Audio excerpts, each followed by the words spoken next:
In 2 hours, the polls will close in the Garden State. An hour later, they close in New York. We're watching all the local races that matter to you. And that includes Westchester County's executive race, where it's extremely close as Republican incumbent Rob Astorino is fending off a challenge from Democrat George Latimer. We'll look at the candidates and the biggest issues in a very contentious campaign. Also, the race for New Jersey and Virginia governors and how they could be telling about the state of the electorate in the age of Trump. Of course, we'll have those races, key race in Long Island as well, all straight ahead, as well as the mayor's race in New York City. Happy Election Day and welcome to RFL. I'm Richard French. Now, we begin focusing on some of those key races across our region we'll be watching closely tonight. Let's start in Westchester County with a contest many are looking at as a measure of where the parties are 1 year after the election of one Donald J. Trump. Now, of course, we're talking about the race for county exec, where two-term incumbent Rob Astorino, the Republican, facing the toughest test of his political career, that against Democratic State Senator George Latimer. Now, the race features local issues, of course, like property taxes, and issues that have registered big in a poll we commissioned just a week ago, like gun shows. Nationalist issues also up there, and they tie Astorino to Trump. Personal foibles, including old property tax bills, questions about the sale of a Rolex watch, parking tickets, and a whole lot of nasty ads. For a preview, including polling numbers, let's bring in our senior political correspondent, Andrew Whitman. And Rich, if Rob Astorino wins a third term as Westchester executive today, it'll likely be on the strength of his handling of property tax rates in the county. If George Latimer unseats Astorino, it will be thanks to other issues, ranging from guns to housing and, yes, Donald Trump. Indefensible to not pay your taxes. Because you haven't done a good job as county executive. If you don't attack instead of defend what you've done. Latimer and Astorino have been going after one another for weeks now at the FiOS 1 News debate and in withering negative campaign ads. Astorino has staked his political life on property taxes, the cornerstone of his 2 terms in office. We've gone 7 straight years now with no tax increase, with an 8th budget coming in just a couple weeks, again with no tax increase. Latimer has criticized Astorino's spending cuts made necessary by his position on taxes and accused Astorino of seeking quick fixes to the county budget instead of longer-term solutions. We're not fooled. This is a sell-off of the airport, Gary. Nope. And the best, and your own reporter, David McKay Wilson, has highlighted that it's a sell-off. In the RNN Journal News LOHUD poll out Thursday, the only public poll in this race, Latimer leads Astorino 46-43 with 11% undecided, a statistical dead heat. When undecided voters are pressed for an answer, it's still a dead heat, with Latimer leading 51-49. Nearly half of all county voters say President Trump is impacting their decision in the county executive race, with 2/3 of those voters backing Latimer. But almost half of voters say property taxes is their top issue. Those voters overwhelmingly back Astorino. But voters focused on gun shows, affordable housing, and Indian Point back Latimer. And few said they cared about the personal issues of the candidates. No matter who wins, if tonight's margin is in the single digits, it'll be the closest Westchester executive race since 1993. If Latimer wins, he'll become just the 3rd Democrat ever elected to the position. If Astorino is victorious, he'll be the first Westchester executive to win a 3rd term since Andy O'Rourke, who left office in 1997. And it may well keep alive his chances to run for governor again next year, as he did in 2014. Rich? All right, Andrew, thank you. Let's bring in our panel. Richard Brodsky, former Democratic New York State Assemblyman from Westchester, professor at NYU.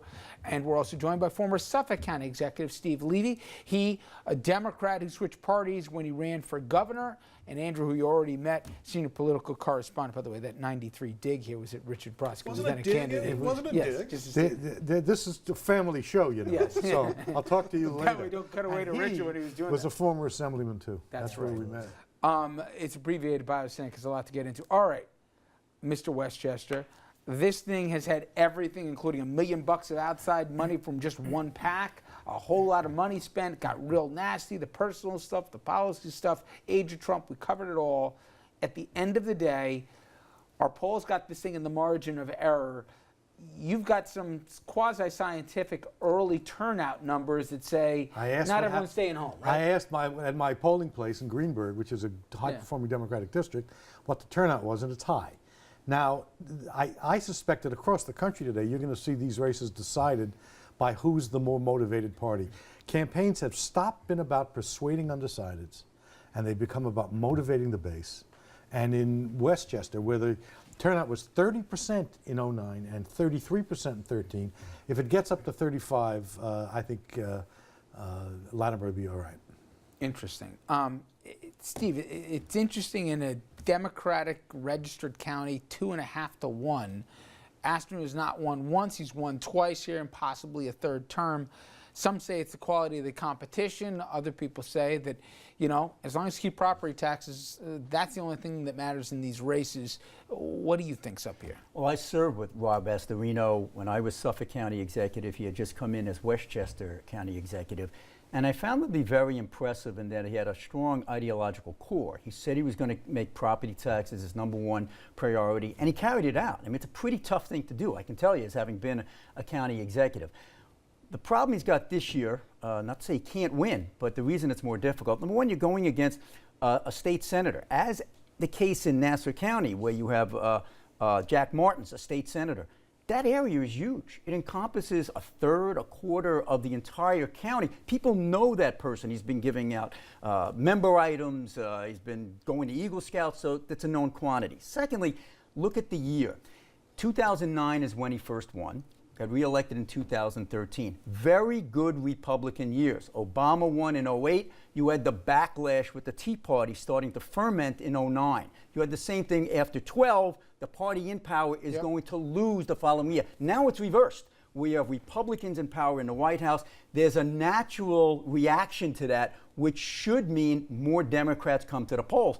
But we'll see. You know, you can't just automatically re-trigger that minority, college kid, young females to come out as Obama did. It doesn't necessarily always translate. We'll have to see tonight. And you know, Andrew, the takeaway I've gotten from a lot of people when they saw the poll we commissioned last week were a couple of numbers that jumped out. 40-some% that Trump's going to factor into their vote, and overwhelmingly more than 2 to 1 on the negative that it's going to drive them because they don't like the guy. But the other one was where I was wrong, was the personal issues. And you could have had a worse closing 2 weeks on the personal issues side than George Latimer did. Nobody cared. When I say nobody, less than 5% of the electorate say it's going to really drive their vote. That surprised me. It surprised me too, and part of this may be a pox on both their houses and that there are personal issues for both candidates. It might also be that the ground's been softened up by our president, who had some personal issues as he was elected last year. It didn't surprise me, and you can go to the videotape. Of course. But wait, the reason is not hard to figure. One, it's the year of Trump. People are discounting those things. Second of all, given the nature of these kind of things, no one believes them. So I think when I don't know, Richard. Obviously, the polls support you, but things like guys not paying his parking tickets, guys driving a car that's not registered, guys missing votes because he's off with somebody, you know, doing a trip out in London, or he's not paying the property taxes. And I know we can go back and forth about how accurate that is or not. Those aren't the kind of headlines in a local race, and I call a county executive a local race, that usually fare well for people who don't always vote party ideology. Both candidates had their problems in the last 2 weeks. The voters are saying, as I think Steve understands well, what's in it for me? What can you do for me? Yeah. And absent some sort of real smoking gun, people are going to go. Well, it's not just, as we know in New York, we're going to get into Long Island next segment, but even the county executive races or some other races, there are 3 ballot initiatives in New York that are on literally the back of the ballot. You got to flip it over here. Hopefully you did when you voted today to take a look to make your choice. Now, among them, a proposal that would give judges discretion to remove state pensions from public officials convicted of corruption or otherwise violating the public trust. But the highest profile question, that's whether the state should hold a constitutional convention in 2019. A whole lot of money spent on this question, most urging voters to vote no on a con. And Andrew, is interesting, Governor Cuomo is one of those urging a no. Usually for me, due respect to the governor, he stakes out where the public temperature is, and then once it's clear, then he'll go in. He clearly thinks this is a loser today. Well, and I suspect that's probably what he's done this year, because up until, first of all, he only announced very late in the cycle, a couple of days ago, that he was opposed to the con. And previously in his career, he had supported the idea of a constitutional convention. And his father, Governor Mario Cuomo, had also been a proponent of constitutional More than convention. just a proponent, right? Yeah, a very strong voice for this kind of thing. It's a strange one. Where are you on that? I'm for it with caveats. I mean, the governor had said he was for it with caveats. Yeah. No, but the caveat is who is going to no. be elected as these delegates? You know, there's a great risk of having it because if the same guys from the cesspool in Albany are there controlling the convention, what have you gained? On the other hand, this is why I'm for it, despite the possible negatives. It's the only chance we have if you really want reform. If you think you're going to get redistricting reform from the guys in Albany, it ain't happening. Right. If you think you're getting term limits, it ain't happening. Closing the LLC loopholes for campaign contributions, it's not happening. Spending caps, it's not happening. This is the only chance in hell we'll ever have to get these kind of reforms through. There's a big risk in doing it, but I'll roll the dice because we're going off a cliff now, and those guys in Albany are not going to turn it around. Maybe the people can if this were to pass, but I'm not confident it's going to happen. But the parties and individual politicians really haven't been that front and center on the CON. It's been mostly a lot of groups, like unions, to me, and I've had a disagreement with Richard about this because to me, it's the entrenched interest, the ones who are already sort of benefiting from the system and having a more than outsized voice in decisions in the decision-making process that seem opposed to the CON. My thought is that they think that it might upset that inside track that they have. In that. Yes, well, he's trying to pick a fight with me on anything he can pick a fight with me on. I'm really not. Well, You're such we a agree on genteel, that. delicate figure. The fact of the matter is, these are yes buts guys. I was a yes guy. I did the debate on PBS.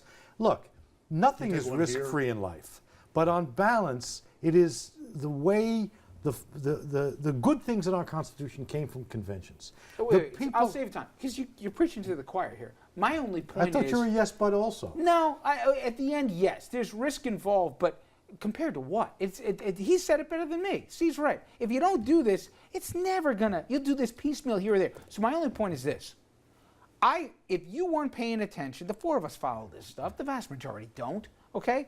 All they're hearing is, "Oh my God, the fat cats are coming to clean up with it." The Levy message. Okay, stop. Point is, I never heard the count. Yes, you There's did no- your part, there's but why no- didn't somebody else go out there and say, "This is what we can do"? Because there was no money behind it. There are lots of people were saying this is what we can do, but there were no TV ads. And the sad reality is that's what dominates. I will say that when I went to vote today, the election personnel did say to every voter, "Be sure to turn your ballot over and vote on the proposition."